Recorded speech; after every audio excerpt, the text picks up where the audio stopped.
Ressortez vos vieilles vestes de jeans et vos t-shirts d'Iron Maiden. Retrouvez le pouilleux qui dort au fin fond de vous. Parce qu'aujourd'hui, à Vendredi Nanar, c'est enfin l'arrivée du métal démoniaque de 1988, Black Roses. Et ça commence maintenant.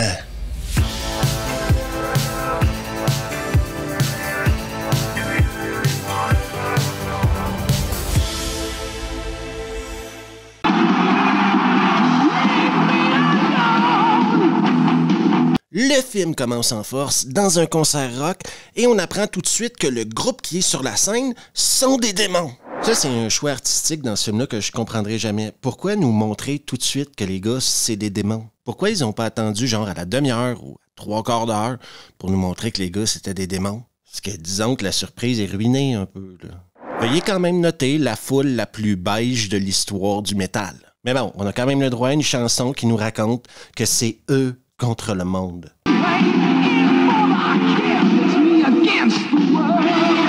Et tout le monde s'amuse bien jusqu'à ce que les flics se pointent.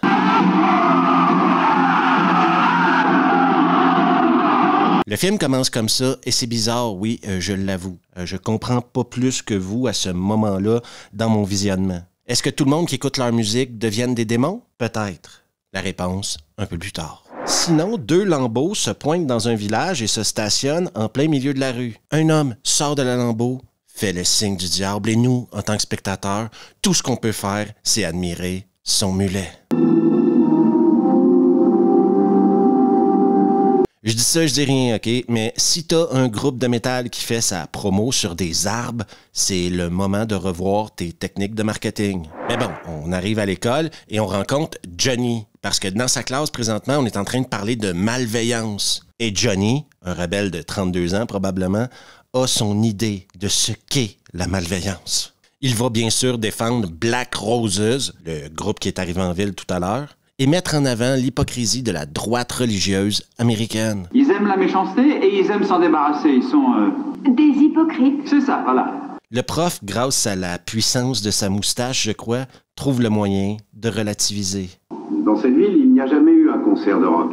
Et probablement, ils ignorent ce que c'est. Le soir venu, Johnny prend le temps de bosser sur sa veste en jean. Et ça, en 88, ta veste en jeans, c'était ton identité. Pendant ce temps-là, les parents sont en pleine réunion où on nous parle de satanisme, de démons, de musique, métal. Voici leur image. Cette image à elle seule est devenue le symbole du mal pour nos jeunes enfants. De retour à l'école le lendemain, le prof fait de son mieux pour essayer de modeler les cerveaux du futur, quoi. Lui et sa moustache essaient de convaincre Johnny de l'utilité de la poésie. Je veux pas me plaindre, hein, parce que c'est pas mon genre et c'est pas le genre de la chaîne, mais il y a énormément de blabla avant d'arriver à un concert de métal. Ah, je veux dire que si on laisse les autres faire les choses pour soi, rien ne pourra jamais être fait. Faut croire en soi, avoir confiance. Mais quand on y arrive, eh bien, le chanteur, tout vêtu de blanc, monte sur scène, regarde la foule avec un œil qui dit merde à l'autre et entame une ballade. Même si la chanson du départ me déçoit un peu, la moustache du batteur me réconcilie avec la vie. Et comme c'était une balade mièvre, tout d'un coup, tous les adultes se cassent.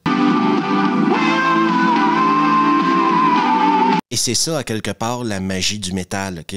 Parce qu'un coup que tous les adultes se sont cassés, on enlève les vestons blancs et là, le métal prend toute la place. Cuirette et crie au diable.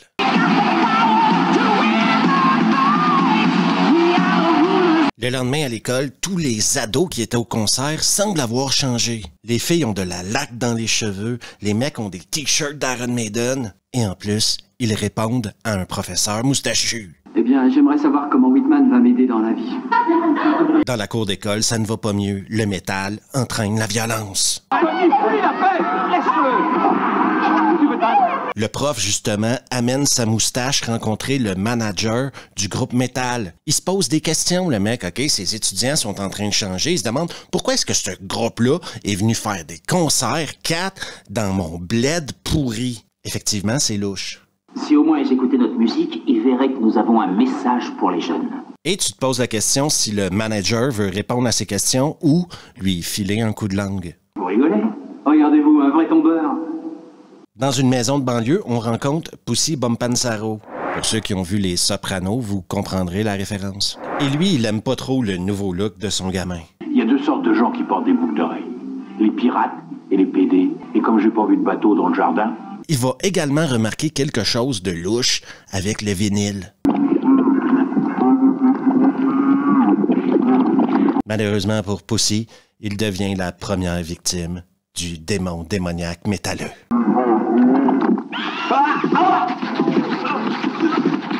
Oh, au moins, c'est des effets pratiques, hein?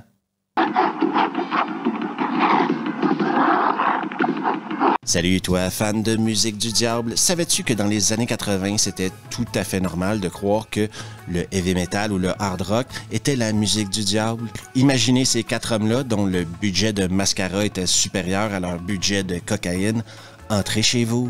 Les gens de ma génération se souviendront qu'à cette époque-là, beaucoup d'hommes se déguisaient en femmes pour baiser plus de femmes, alors qu'aujourd'hui, c'est totalement l'inverse. Alors n'oublie surtout pas de t'abonner juste ici, de laisser un pouce, d'activer les notifs et surtout de partager la vidéo. On retourne à Black Roses. Le second concert s'ouvre sur un ton totalement différent, mais toujours avec un œil qui dit merde à l'autre.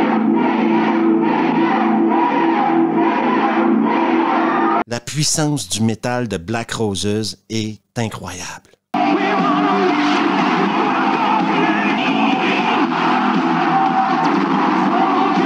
Le prof et sa moustache, lui, se baladent en voiture dans la ville et commencent à s'apercevoir que des choses changent.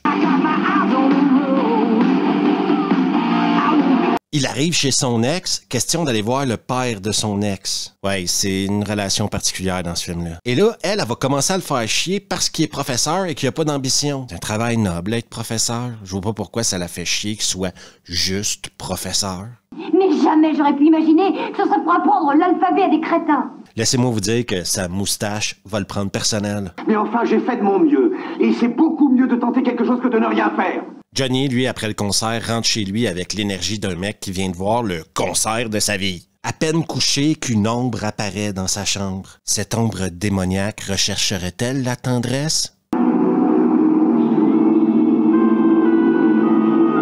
Dans la vie de Johnny, il se passe beaucoup de choses présentement. Déjà, il a perdu son pucelage avec une ombre démoniaque. Ensuite, il vient de voir le concert de métal le plus fou qu'il a jamais vu de sa vie. Donc, logiquement, il va tuer son père. Je t'aime, papa. À l'école, le lendemain, les étudiants insistent pour que le prof moustachu leur enseigne à propos de la poésie de Damien, le chanteur de Black Roses. Non, mais ça commence à être grave, là. Pourquoi on doit étudier tous ces écrivains morts? Je veux dire, on a un poète vivant qui écrit des choses à propos d'eux. Damian. Déconcerté, le prof décide de prendre sa moustache à deux mains et d'appeler le maire. Il vit présentement un moment de détresse. J'ai l'impression qu'il y a quelque chose avec les enfants, que l'on contrôle leur esprit. Une espèce d'hypnose. Non, ce n'est pas l'hypnose, c'est la puissance du métal. Une fille dont le père est mort la veille se retrouve chez le psychiatre de l'école. Parce que quand ton père est mort la veille, c'est sûr que tu vas à l'école le lendemain.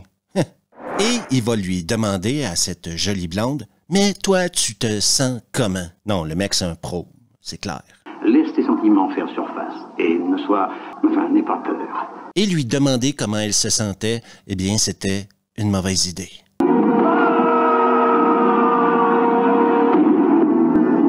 Ouah, chouette cri. La moustache de notre professeur préféré dégage une énergie sexuelle tellement puissante qu'une de ses étudiantes, Julie, décide de se lancer sauvagement sur lui. Elle devient même jalouse de son ex. Et je sais pourquoi vous vous tenez à l'écart de moi, c'est à cause d'elle. Pendant ce temps-là, il y a un spectacle qui a lieu. Mais les spectacles, maintenant, c'est vraiment devenu un rassemblement de sectes.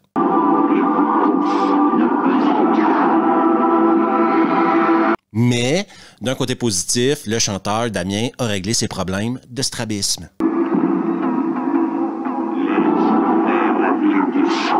Le lendemain, l'ex du moustachu rentre dans sa bagnole. Devinez qui l'attend? Julie. Et pour Julie, une moustache, ça ne se partage pas. Quand notre professeur moustachu préféré apprendra la mort de son ex, il sera clairement démoli. Mais comme la porte sonne, il va aller répondre. Je viens t'apporter un petit cadeau. Ah bon, et quelle sorte de cadeau? Moi-même. Julie, elle veut bien sûr ce qu'elle veut, quoi. Et c'est normal. Mais les moustachus, tous les moustachus du monde, sont des hommes de conviction. Non, écoute, je t'en prie, arrête, on ne peut pas faire ça. Mais je t'aime, Mathieu. Mais tu es folle. Julie, rejetée par l'homme qu'elle aime, commence sa transformation.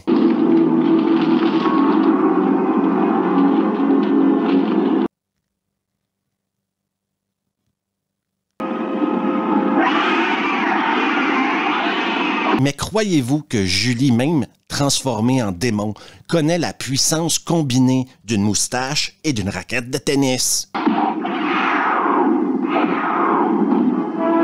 C'est exactement le genre de combat que vous pouvez vous imaginer que c'est, et ça se termine exactement comme vous pouvez vous imaginer que ça se termine.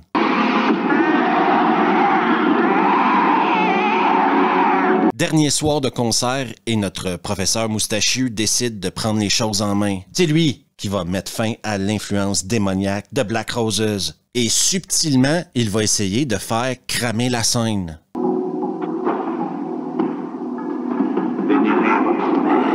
À la surprise générale, il se fait stopper. Amenez-moi cet homme. Et là, on a une transformation épique, OK? Non, mais soyez prêts. Parce que le chanteur Damien et son strabisme se transforment en démon, Lucifer lui-même.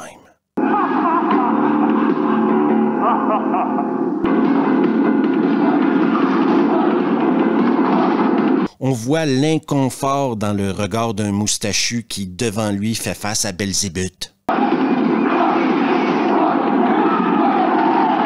Un combat de titans.